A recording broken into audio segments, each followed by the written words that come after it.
Assalamualaikum warahmatullahi wabarakatuh. Perkenalkan, kami dari kelompok 13. Di sini kami akan mempresentasikan mengenai materi perlindungan konsumen, di mana tugas ini kami buat untuk memenuhi tugas dari mata kuliah Hukum Dagang kelas A.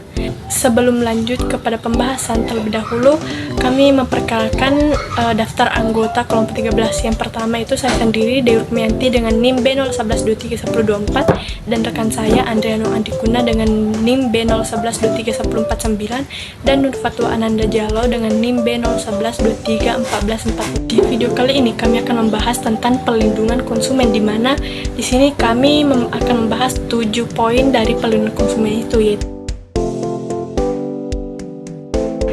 Adapun definisi perlindungan konsumen berdasarkan pasal 1 Undang-Undang Nomor 8 Tahun 1999 menjelaskan tentang definisi perlindungan konsumen, yaitu perlindungan konsumen adalah segala upaya yang menjamin adanya kepastian hukum untuk memberi perlindungan kepada konsumen.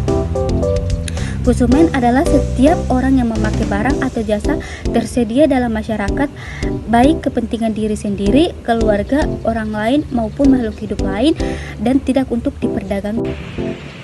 Adapun tujuan perlindungan konsumen. Yang pertama, meningkatkan kesadaran, kemampuan, dan kemandirian konsumen untuk melindungi diri. Yang kedua, mengangkat harkat dan martabat konsumen dengan cara menghindarinya dari akses negatif pemakaian barang atau jasa. Yang ketiga, meningkatkan kepemberdayaan konsumen dalam memilih, menentukan, dan menuntut haknya sebagai konsumen. Keempat, menciptakan sistem perlindungan konsumen yang mengandung unsur kepastian hukum dan keterbukaan informasi serta akses untuk mendapatkan informasi. Yang kelima, menumbuhkan kesadaran pelaku usaha mengenai pentingnya perlindungan konsumen sehingga tumbuh sikap yang jujur dan bertanggung jawab dalam berusaha. Yang terakhir, meningkatkan kualitas barang atau jasa yang menjamin keberlangsungan usaha produksi barang dan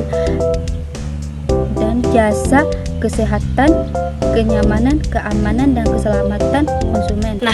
Adapun asas perlindungan konsumen ada 5. Yang pertama itu ada asas manfaat, di mana memberikan sebesar-besarnya manfaat kepada konsumen maupun pelaku usaha secara keseluruhan. Yang kedua yaitu ada asas keadilan, di mana memberikan kesempatan kepada konsumen maupun pelaku usaha untuk memperoleh haknya dan melaksanakan kewajibannya secara adil. Yang ketiga itu ada asas keseimbangan, di mana memberikan keseimbangan antara kepentingan konsumen, pelaku usaha maupun pemerintah dalam arti material maupun spiritual. Yang keempat ada asas keamanan dan keselamatan, di mana di sini menjamin keselamatan dan keamanan kepada konsumen dalam penggunaan, pemakaian, serta pemanfaatan barang yang dikonsumsi. Yang terakhir yang kelima itu ada asas kepastian hukum, di mana pelaku usaha maupun konsumen harus menaati hukum dan memperoleh keadilan dalam penyelenggaraan perlindungan konsumen, serta negara menjamin kepastian hukum.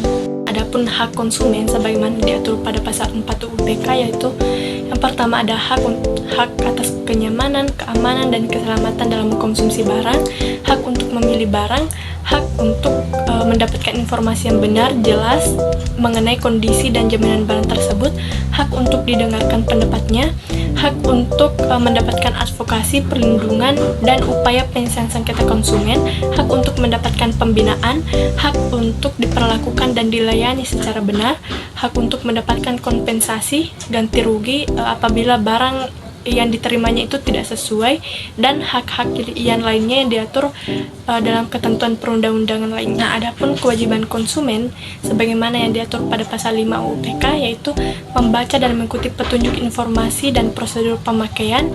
Kedua yaitu beritikat baik dalam melakukan transaksi pembelian barang atau jasa. Yang ketiga itu membayar sesuai dengan nilai tukar yang telah disepakati, dan yang terakhir yaitu mengikuti upaya penyelesaian hukum sengketa perlindungan konsumen secara patuh. Tugas Lembaga Perlindungan Konsumen Swadaya Masyarakat. Tugas Lembaga Perlindungan Konsumen Swadaya Masyarakat sesuai pasal 44 ayat 3 meliputi kegiatan yang pertama yaitu menyebarluaskan informasi dalam rangka meningkatkan kesadaran atas hak dan kewajiban dan kehati-hatian konsumen dalam mengkonsumsi barang atau jasa. Dan yang kedua, memberikan nasihat kepada konsumen yang memberikan nasihat kepada konsumen yang memerlukannya. Yang ketiga, bekerja sama dengan instansi terkait dalam upaya mewujudkan perlindungan konsumen. Yang keempat, membantu konsumen dalam memperjuangkan haknya, termaksud menerima keluhan atau pengaduan konsumen.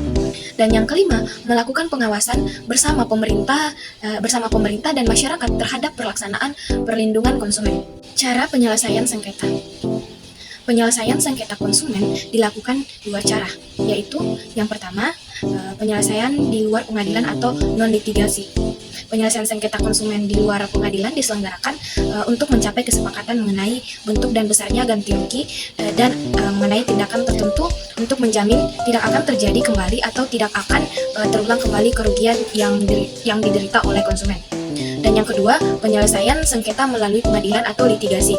Penyelesaian sengketa konsumen melalui pengadilan mengacu pada ketentuan tentang peradilan umum yang berlaku dengan memperhatikan ketentuan dalam pasal 45.